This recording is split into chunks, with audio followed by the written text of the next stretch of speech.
अस्सलाम वालेकुम, मैं हूं समर अब्बास। आप मेरा व्लॉग देख रहे हैं। नाज़रीन, आज 3 अहम खबरों पर हम बात करेंगे और अपना कुछ एनालिसिस भी मैं आपके साथ शेयर करूंगा इन खबरों के ऊपर।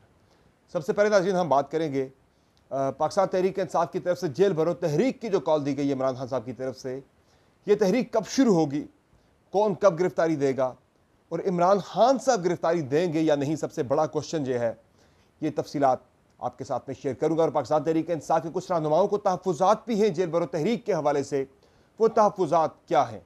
और नाज़रीन हम बात करेंगे PDM की तरफ से इलेक्शन फिर ना लड़ने का प्लान बन रहा है, क्योंकि पहले तो कहा गया था कि जो ज़िमनी इंतखाबात हो रहे हैं कौमी असम्बली के, 32 एक हो रहे हैं, 33 एक हो रहे हैं और 27 एक हो रहे हैं, इन ज़िमनी इंतखाबात से पहले PDM ने कहा था कि इमरान खान चूँकि इलेक्शन लड़ रहे हैं तमाम हल्कों से, तो ये बिल्कुल एक मजाक बन गया है, इसलिए हम इंतखाबात में हिस्सा नहीं लेंगे।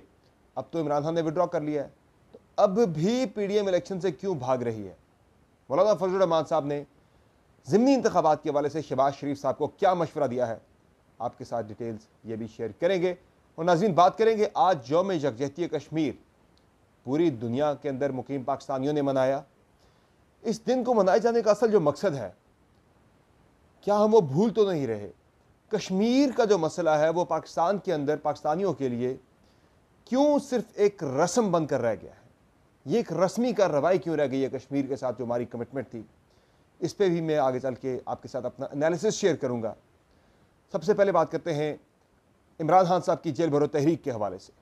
जेल भरो तहरीक का ऐलान इसलिए किया गया कि पाकिस्तान तहरीक इंसाफ के रहनुमाओं की गिरफ्तारियों का सिलसिला शुरू हुआ था और फवाद चौधरी और शेख रशीद से जो हालिया गिरफ्तारियों की जो एक सीरीज़ स्टार्ट हुई थी, इसमें फ़ारूक हबीब ने लपेट में आना था, इसमें जुल्फ़ी बुखारी ने लपेट में आना था, इसमें शरीफ मज़ारी ने लपेट में आना था, इसमें तहरीक इंसाफ के दीगर रहनुमाओं ने लपेट में आना था। 8 से 10 रहनुमाओं को सिर्फ इस फरवरी के महीने में गिरफ्तार करना था और आगे भी ये गिरफ्तारियाँ चलनी थी। जैसे कि मैं पहले आपको बयान कर चुका हूँ कि इमरान खान साहब की तरफ से एक जो प्रियम्प्टिव एक जो स्ट्रैटेजी है कि वो पहले प्रियम्प्ट करते हैं फिर एक बयान देते हैं, उससे वो हुकूमत को भी और पर्टिकुलरली इदारों को बैकफुट पे डाल देते हैं। जिस तरह मैं पहले आपको कई अपनी वीडियोस के अंदर मिसाल दे चुका हूं कि जो स्ट्रैटेजी किस तरह से कारगर साबित हुई है, प्रियम्प्टिव जो खान साहब की एक स्ट्रैटेजी होती है कि वो ऐसा बयान दे देते हैं कि ऐसा करने वालों को वो डिफेंसिव पोजीशन पे डाल देते हैं, जिससे तहरीक इंसाफ को नुकसान हो सकता होगा मुमकिन तौर पर, या हो सकता हो रहा होता है, या होने का अंदेशा होता है। मिसाल के तौर पर जिस तरह मैंने बात की पहले कि 17 जुलाई के इंतखाबात के अंदर, ज़िमनी इंतखाबात के अंदर जब लगा कि मुदाखलत होगी इलेक्शन कमीशन की तरफ से, इदारों की तरफ से पाकिस्तान तहरीक इंसाफ को हराने के लिए, चूँकि पंजाब गवर्नमेंट एट स्टेक थी उस वक्त, खान साहब ने कह दिया कि इदारे मुदाखलत कर रहे हैं, मिस्टर एक्स मिस्टर वाई बहुत मुतहरक है पंजाब के अंदर, इलेक्शन कमीशन बड़ा मुतहरक है हमें हराने के लिए, किसी ने कुछ करना भी था। अगर ये बयान ना आया होता नाजरीन, मैं आपको लिख के देने को तैयार हूँ, मैं पूरे वसूख से कह सकता हूँ कि मुदाखलत होनी थी। ये बयान आ गया, सारे पीछे हट गए, डिफेंसिव पे आ गए, कहा चलो यार जीते तो इमरान खान को, वरना बड़ा मसला बन जाएगा। फिर जब एतमाद के वोट की बारी आई परवेज़ इलाही साहब के, उसमें भी खान साहब ने कह दिया बड़ी कमाल स्ट्रैटेजी के तहत कि भाई ये लोग मुदाखलत कर रहे हैं, नामालूम नंबरों से मेरे MPs को कॉलें आ रही है, उन्हें प्रेशराइज करने की कोशिश हो रही है। यकीन जानिए पंजाब जैसे सूबे के अंदर अगर किसी ने मुदाखलत की होती, मैं करनी होती की बात नहीं कर रहा, मैं कह रहा हूँ अगर की होती, तो ये एतमाद का वोट लेना परवेज़ इलाही साहब के लिए किसी सूरत मुमकिन नहीं था। लेकिन जो बयान इमरान खान की तरफ से आ गया कि जी ये लोग मुदाखलत कर रहे हैं, मेरे मेंबर्स को कॉलें आ रही हैं, उन्हें पैसा ऑफर हो रहा है, उन्हें प्रेशराइज करने की कोशिशें हो रही हैं, पर्टिकुलरली नामालूम नंबरों से कॉलें आ रही हैं, तो अगर किसी का प्लान कुछ था भी और कोई मेंबर अगर शॉर्ट हो भी रहे थे, तो मुझे यकीन है कि उन्होंने बंदे पूरे करके दिए होंगे, भाई इनके बंदे पूरे करके दो, कल को हमारे गले पड़ जाएंगे ये। तो वो स्ट्रैटेजी वहाँ पर बड़ी कामयाब रही। अब जो ये गिरफ्तारियों वाला मामला है, चूँकि इमरान खान साहब को पता है, उनके पास पूरी फहरिस्त उनके पास भी पहुंची हुई है कि किन किन बंदों को गिरफ्तार किया जाना है अगले चंद हफ्तों के अंदर, इसलिए उन्होंने प्रियम्प्टिव स्ट्राइक करते हुए यहाँ पे भी कह दिया कि अब जो है हमारी बस हो गई है और अब आपको बहुत शौक अगर हमारे बंदों को जेलों में डालने का, तो हम खुद जाके जेलें भरते हैं। पाकिस्तानी जेलों के अंदर तकरीबन 70,000 की कैपेसिटी, 70 से 75,000 की कैपेसिटी तमाम जेलों के अंदर पूरे पाकिस्तान की, जिनमें ज़ाहिर है कैदी मौजूद भी हैं पहले हज़ारों की तादाद में। और PTI का प्लान तो यह है कि इसमें हम कोई 50,000 से लाख कैदी जो हैं वो जेलों के अंदर डाल देंगे, अपने बंदे जाके गिरफ्तारियाँ दे के।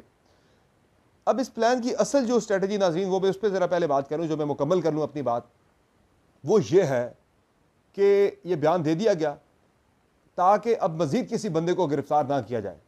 अब हुकूमत के सर पर यह तलवार लटक रही है कि अगर हमने तहरीक इंसाफ के एक भी मज़ीद रहनुमाओं को गिरफ्तार किया, एक बंदे को भी गिरफ्तार किया, तो इन लोगों ने तो कॉल दे देनी है जेल भरो तहरीक की। और जिस तरह की मौशी सूरत हाल, जिस तरह की मौशी दुश्वारियाँ हैं हुकूमत को, IMF की टीम आके यहाँ बैठी हुई है, अगर इंस्टेबिलिटी गवर्नमेंट खुद क्रिएट करती है, और मैं कल की वीडियो में ये बात कर चुका हूँ कि अगर ये तहरीक इस तरह की कोई शुरू होती है जेल भरो तहरीक, यकीन जानिए इस वक्त जो हालात हैं, लोगों की बर्दाश्त यहाँ पहुँची हुई है, सिर्फ ट्रिगर करने की देर है। एक अगर मूवमेंट शुरू हो गई, शुरू करना किसी के इख्तियार में होता है, मूवमेंट को ख़त्म करना फिर किसी के इख्तियार में नहीं रहता, फिर मुश्किल हो जाएगा संभालना गवर्नमेंट के लिए भी, खान साहब के लिए भी, लोगों को। लोग अगर बाहर निकल आए तो ऐसा कोई चांस मुझे नहीं लगता कि इस ऐलान के बाद, इमरान खान के इस ऐलान के बाद हुकूमत कोई चांस ले किसी भी किस्म की गिरफ्तारी का। अगर ऐसा करेंगे तो यकीन जानिए कि मुल्क को इंस्टेबिलिटी की तरफ खुद धकेलने वाली बात होगी, फिर हालात काबू में करना बहुत मुश्किल हो जाएगा। और जाहिर है मज़ीद अगर कोई गिरफ्तारी नहीं होनी तो फिर जेल भरो तहरीक भी नहीं चलेगी। और ये अब एक इट्स गैम्बल, एक जुआ है जो कि खेल दिया है PTI ने, इमरान खान ने, कि अगर मज़ीद गिरफ्तारियाँ होती है तो फिर वो चले जाएंगे जेल भरो तहरीक की तरफ। और ऐलान, बयान दे दिया, बयान के बाद एक मूवमेंट अनाउंस कर दी, एक मूव अनाउंस कर दी, उसके बाद गवर्नमेंट शायद खुद ही होश के नाखुन लेके ये गिरफ्तारियों का सिलसिला रोक दे। और अगर ऐसा होता है, उस हवाले से प्लान क्या है? आज लाहौर के अंदर पाकिस्तान तहरीक इंसाफ खैबर पख्तूनख्वा की पार्लिमानी पार्टी और टिकटों की तकसीम के हवाले से एक मीटिंग थी जिसमें यह डिस्कस किया गया कि प्लान होगा क्या। तो प्लान यह है कि जो MPAs की, यानी सबसे पहले ये होगा, ये 3 मराहल पर मुश्तमिल ये जेल भरो तहरीक होगी। पहले मरहले में जो क़यादत है, जो MPAs हैं, MNAs हैं, जो मरकज़ी लीडरशिप है पाकिस्तान तहरीक इंसाफ की, वो गिरफ्तारियाँ देगी जाके। फिर दूसरे मरहले पर हर हल्के से, सूबाई असम्बली के हल्के से, एक MPA के लेवल पे जो है हल्के से 500 कारकुनान जो हैं, हार्ड कोर कारकुनान पाकिस्तान तहरीक इंसाफ के, वो जाके गिरफ्तारियाँ देंगे। फिर तीसरे मरहले में वोटर्स और आम आवाम जो हैं वो जाके गिरफ्तारियाँ देंगे। इससे ज़ाहिर पाकिस्तान की जेलें भर जाएंगी, जिस तरह मैंने पहले जिक्र किया भी है कि कैपेसिटी 70 से 75 हज़ार की, और बंदा लाख से ऊपर अगर आ गया तो फिर संभालना मुश्किल हो जाएगा। तो इसमें कुछ नेगेटिव ओपिनियन भी है। इस जेल भरो तहरीक के ख़िलाफ़ भी तहरीक इंसाफ के अंदर एक ओपिनियन पाई जाती है। वो उस ओपिनियन के हामी जो लोग हैं, रहनुमा हैं, वो ये कहते हैं कि एक तो इससे ये होगा कि जो हमारे सीनियर लीडरशिप है हमारी, जो सलूक हुआ आज़म सवाती के साथ, जो सलूक हुआ शेख रशीद के साथ, या फिर जो शहबाज गिल के साथ हुआ, तो सीनियर लीडरशिप को अगर नहीं छोड़ा उन्होंने, इतनी बुरा उनके साथ सलूक किया है, तो अगर नीचे कारकुनान को अगर पकड़ा जाता है उनके साथ तो वो बुरा सलूक किया जाएगा, उनको तो किसी खाते में लाया नहीं जाएगा, उनके साथ तो इंतहाई वहशियाना सलूक किया जाएगा, रवा रखा जाएगा। तो इससे ये भी एक बात हुई है कि सर्दी ज़्यादा है और लोग कुछ ऐसे जो डेली वेजर्स हैं कारकुनान PTI के, तो वो रोज़गार से महरूम हो सकते हैं, उनके लाइवलीहुड का मसला हो सकता है, फिर सर्दी ज़्यादा, उनको मुश्किल में ना डाला जाए फिल वक्त, ये राय भी है। फिर तीसरी इसमें सोच ये भी है कि अगर रहनुमा खुद गिरफ्तारियाँ दे देते हैं तो कारकुनान को छुड़वाने के लिए कौन एफर्ट करेगा। इमरान खान साहब के हवाले से अभी तक जो प्लान है उसमें इमरान खान साहब की गिरफ्तारी का प्लान शामिल नहीं है। लीडरशिप बाकी गिरफ्तारी देगी, पाकिस्तान तहरीक इंसाफ की सारी टॉप की लीडरशिप गिरफ्तारियाँ देगी, असद उमर से लेकर मुराद सईद तक तमाम के तमाम देंगे गिरफ्तारियाँ। लेकिन इमरान खान साहब के हवाले से यही प्लान है कि उन्होंने गिरफ्तारी नहीं देनी।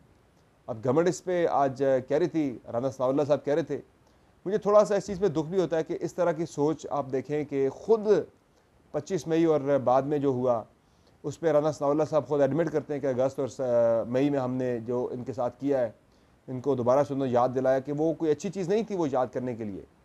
लेकिन उन्होंने कहा कि आएँ आप जेल में आएँ तो सही, आपके साथ मैं करता क्या हूँ।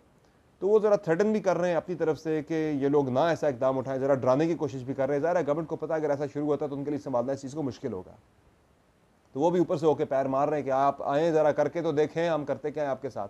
तो बहरहाल मुझे ये लगता है कि ये तहरीक शुरू होने की नौबत नहीं आएगी। मेरा एनालिसिस ये है कि गवर्नमेंट ऐसी कोई गलती नहीं करेगी, करेगी तो फिर भुगतेगी। दूसरा नाज़रीन, पहले ये कहा जाता था PDM की तरफ से कि हम इलेक्शन में नहीं जा रहे क्योंकि ये अजीब मजाक है कि इमरान खान 33 हल्कों से इलेक्शन लड़ रहा है सारे के सारों से, ये तो इंतखाबी अमल के साथ एक मजाक है। तो अब तो इमरान खान ने अपने कागजात नामजदगी विड्रॉ कर लिए हैं अब PDM क्यों नहीं आ रही मैदान में? मौलाना फजल रहमान साहब की मुलाकात हुई है शहबाज शरीफ साहब के साथ। उन्होंने शहबाज शरीफ साहब को ये मशवरा दिया है कि हमें इस ज़िमनी इलेक्शन के अंदर हिस्सा नहीं लेना चाहिए। तो भाई साहब, मौलाना साहब, अब क्या हुआ? अब तो खान साहब इलेक्शन के साथ मजाक नहीं कर रहे, अब तो उनके कैंडिडेट्स जो इस्तीफे दे के आए थे वो सारे के सारे इलेक्शन लड़ रहे हैं। अब आप इलेक्शन से क्यों भाग रहे हैं? मसला वही है, पॉपुलैरिटी का, गवर्नेंस का। उन्हें पता है कि आज अगर ये हो गया तो फिर तो प्रेशर मज़ीद बढ़ेगा इंतखाबात के वाले से, आम इंतखाबात के लिए। क्या फिर हमारे पास लेजिटिमेसी गवर्नमेंट की जो है वो बिल्कुल ख़त्म होकर रह जाएगी? पहले भी इन क्वेश्चन है। फाइनली कश्मीर के हवाले से नाज़रीन, आज यौम यकजहती कश्मीर बड़े जोश व खरोश के साथ मनाया गया। इंसानियातों की जंजीरें बनी, तकारीब हुई, सेमिनार्स हुए, रैलीज़ हुई, लेकिन क्या ये कश्मीर के लिए इनफ है, सफिशेंट है? तो मेरा बतौर कश्मीरी इस पर कंसर्न ये है कि साल में एक दिन यौम यकजहती कश्मीर मना लेने से कश्मीरियों की जो स्ट्रगल है, वो जो तकाजा करती है पाकिस्तान से, वो मेरे ख्याल से पूरा नहीं होता। हमें एक कंसिस्टेंसी चाहिए कश्मीर पॉलिसी के अंदर, और हमें डिफेंसिव नहीं बल्कि प्रोएक्टिव हमें अप्रोच चाहिए कश्मीर को लेकर। या तो फैसला करें, आज जाएं, जो मौजूदा स्टेटस है गिलगित बल्तिस्तान और आज़ाद कश्मीर रखें, उधर से मकबूजा कश्मीर दें भारत को। अगर बहुत ही आपको मसला है तो फिर आप ये वाला काम करें और ख़त्म करें इस मसले को। करना है अगर, तो खुदारा इस मसले को संजीदगी के साथ इसको लीजिए। आप आज़ाद कश्मीर और गिलगित बल्तिस्तान तो आपके पास हैं। अब भारत जो है वो जम्मू के मकबूजा जम्मू कश्मीर के बाद अब वो आज़ाद कश्मीर और गिलगित बल्तिस्तान की बात कर रहे हैं। अब उनके स्टेटमेंट्स मकबूजा कश्मीर के बारे में नहीं आते। अब वो कहते हैं कि ये तो हमारा हो गया है, अब हमने आज़ाद कश्मीर और गिलगित बल्तिस्तान लेना है पाकिस्तान से। यानी वहाँ इतनी एग्रेसिव और इतनी प्रोएक्टिव वहाँ पे अप्रोच है इंडिया के अंदर कश्मीर के मसले को लेकर, और हम पाकिस्तान के अंदर बदकिस्मती से हम इस्लामाबाद को फतह करने के चक्कर में लगे हुए हैं। यानी मोदी जो है वो आज़ाद कश्मीर और गिलगित बल्तिस्तान को फतह करने के चक्कर में, और हम इस्लामाबाद को अभी फतह करने के चक्कर में लगे हुए हैं। बड़े अफसोस से कहना पड़ता है कि हमारी जो पॉलिटिकल लीडरशिप है 75 साल गुजरने के बावजूद आज तक वो मैच्योर नहीं हुई। हमारे जो बुनियादी मसले हैं, कश्मीर सबसे बड़ा हमारा बुनियादी मसला है, हमारा कोर इशू कश्मीर है, जिसके ऊपर हमने एटमी ताकत हासिल की, जिसके ऊपर हम कई जंगें लड़ चुके हैं भारत के साथ। इस मसले के हल के लिए ज़ाहिर है एक सबसे बड़ी हकीकत तो यह है कि हम जंग लड़के फ़िलहाल या इस तरह के जज्बाती तकरीरें करना तो बड़ा आसान है, लेकिन हमारी मईशत इस बात की मुतहम्मल नहीं हो सकती कि हम ताकत के ज़ोर पर कश्मीर भारत से ले लें। हमें सफारतकारी से लेना है अगर, तो सफारतकारी के लिए भी आपको एक स्ट्रॉन्ग मईशत होना, दुनिया में रेलिवेंट होना आपके लिए बहुत ज़रूरी है। तो ये जो इस्लामाबाद के ऊपर जो खींचातानी हम हर चौथे पाँचवें साल देखते हैं, तीसरे चौथे साल, ये खुदारा ख़त्म होनी चाहिए। मेरी इस्टेब्लिशमेंट से ये हाथ बांध के ये दरख्वास्त है कि खुदारा अगर आप कश्मीर के हवाले से संजीदा हैं तो ये सियासी मामलात से निकलिए। ये खींचातानी जो शुरू हो जाती है तीसरे चौथे साल, इस सिलसिले को रोकिए। पाकिस्तान की खातिर खुदा न खास्ता इस सिलसिले को रोकिए। अब एक फुल स्टॉप लग जाना चाहिए। जो भी पॉलिटिकल गवर्नमेंट आए 5 साल पूरे करे, वो अच्छी है या बुरी है, आवाम उसका एहतसाब करें। आप या कोई और इंजीनियरिंग करके उसका हिसाब करके उसको जो है एक प्लान के तहत उसको बाहर ना किया जाए स्कैंडलाइज करके। आवाम को let the people be the जज, लोगों को फैसले करने का इख्तियार मिलना चाहिए कि किसे हुक्मरानी मिलनी है, किसे नहीं मिलनी है। इंजीनियरिंग का सिलसिला रुकना चाहिए। आपका जो काम है फोकस करें कश्मीर के ऊपर, फोकस करें दाखिली सलामती दाखिली सिक्योरिटी सूरत हाल के ऊपर, और सियासत से बिल्कुल बाहर निकलिए। ये अगर हो जाता है तो मुझे यकीन है कि इंशाल्लाह मुआशी तौर पे बेहतर होंगे, पाकिस्तान के अंदर दीगर चीज़ें ठीक होंगी, और तब जाके हम कश्मीर के मसले के ऊपर भी फोकस कर सकेंगे। इस मसले के ऊपर इमरान खान साहब के दौरे हुकूमत में भी आधे आधे घंटे के कुछ दिन, 1-2 जुम्मों पे हुआ, लोग बाहर निकले, लेकिन फिर ख़त्म हो गया सारा कुछ भी नहीं हुआ। तकरीर बड़ी अच्छी की खान साहब ने अक़वाम मुत्तहिदा के अंदर, लेकिन उसके बाद बिल्कुल रुक गया सारा कुछ। वो कंटिन्यूटी नज़र नहीं आई स्ट्रेटजी के अंदर। आज सब कुछ हुआ, रिलीज़ हुई, सारा कुछ हुआ, पूरा साल हम भूल जाएंगे कश्मीर को, फिर अगले साल 5 फरवरी को निकलेंगे दोबारा। तो कश्मीरियों को पाकिस्तान से, पाकिस्तानी लीडरशिप से ये नहीं चाहिए, कंसिस्टेंसी चाहिए। यहाँ बैठ के बात करना आसान है, मकबूजा कश्मीर के अंदर जाके देखिए उन माओ बहनों को जो अपने जवान लख्ते जिगरों को घर से भेजती हैं कि जाओ बेटा लड़ो, पाकिस्तान के लिए लड़ो, पाकिस्तान का हिस्सा बनने के लिए लड़ो, कुर्बानी दो, शहीद हो जाते हो तो हमें फ़ख्र होगा। वो कोई शहीद होता है तो उसे पाकिस्तानी परचम में लपेट के दफनाते हैं। उनकी ये मोहब्बत का लेवल है पाकिस्तान के साथ। और यहाँ पे हमें पता ही नहीं कश्मीर है कहाँ पे वाकई, कि हमारे नौजवानों को नहीं पता आजकल। वो कश्मीर के मसले से बिल्कुल लाताल्लुक़ है। अल्लाह सबको हिदायत दे और हमें इस मसले को संजीदगी के साथ लेके चलने की तौफीक अता फरमाए। इजाज़त दीजिए, खुदा हाफ़िज़।